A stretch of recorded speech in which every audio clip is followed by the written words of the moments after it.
What is going on, guys? BCK here, aka Berserk. Thank you so much for tuning in for another video. Today I'm going to be showing you guys my Sunbreaker build, nicknamed the Floyd Flameweather build. The reason why it's nicknamed that is because we're going to be using the shit out of our melee. It's built around our melee, and it's really for taking down one specific target with your fire team. If you guys enjoyed the video, be sure to drop a like. Let's get into it. Starting with the grenade, which of course is the fusion grenade, because we want to use the fusion grenade because it deals the most amount of damage out of the three. We have the thermite grenade and the incendiary grenade. The thermite grenade is kind of situational. It seems like the enemies have to be within the line of fire, literally, to deal damage. I don't really like that. Incendiary, it's more for AoE. It's good, but not for this build. We gotta rock the fusion grenade because it deals the most damage. For the jump, we gotta use increased control. We travel a farther distance faster, which makes us more mobile to get out of enemy fire.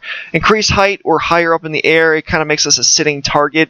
I don't like that at all. I like traveling a far distance. And then catapult, it's good. Well, actually, I shouldn't say that. It's different. You have to use it more and more for it to be effective. Increased control is just the easiest jump to use flat out for the Titan, 100% always. Now for the Hammer of Soul, we gotta rock Forge Master. We throw more hammers and they cause bigger explosions. This is like the go-to perk for the Sunbreaker. Sun Charged, it's fun to use, but it's only like a 5-time use or something. You can use the Sun Charge and the hammer at the same time, but Scorched Earth is more for AoE damage. It's kind of fun to throw around a bunch of hammers to cause sunspots everywhere, but Forge Master is definitely the go-to perk just for the Sunbreaker, period. It's just that good. And the other supers don't give you enough hammers. Moving on to the melee, the most important perk of the whole build, Melting Point. Burn away your target's defenses while your target is burning. You and your fire team deal 50% extra damage. I'm gonna say that again because you missed it.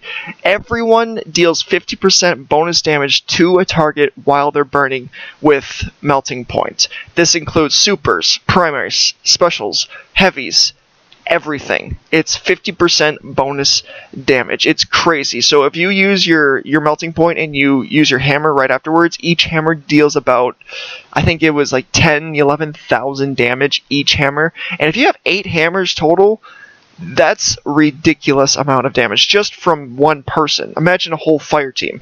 Melting Point, key perk, you have to use it. For the codexes, I've always said that it's personal preference. I have more armor and recovery than my agility. My agility is really low, but there's a reason for that.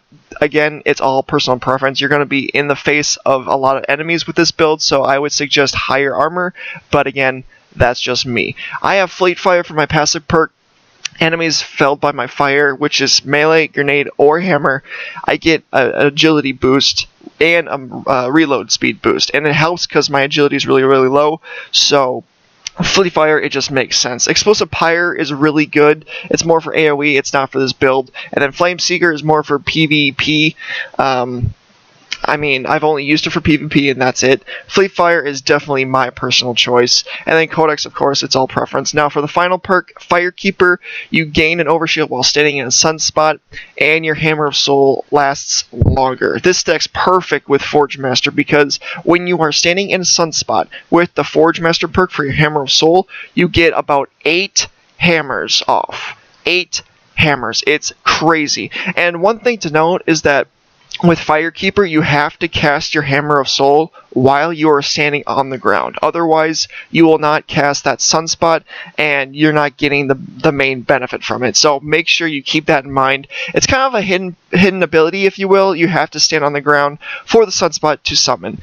Moving on to the exotics, we got the Insurmountable Skull Fort. This used to be a Striker Titan exclusive exotic, but now with the Taken King, they buffed it to where you actually get a second melee charge. This works for all 3 subclasses for the Titan. So what this means is we have 2 Melting Point melee charges. Each melee charge, or each Melting Point, lasts about 5 seconds. If we have 2 charges, we can deal 10 seconds of 50% bonus damage. That is just ridiculous.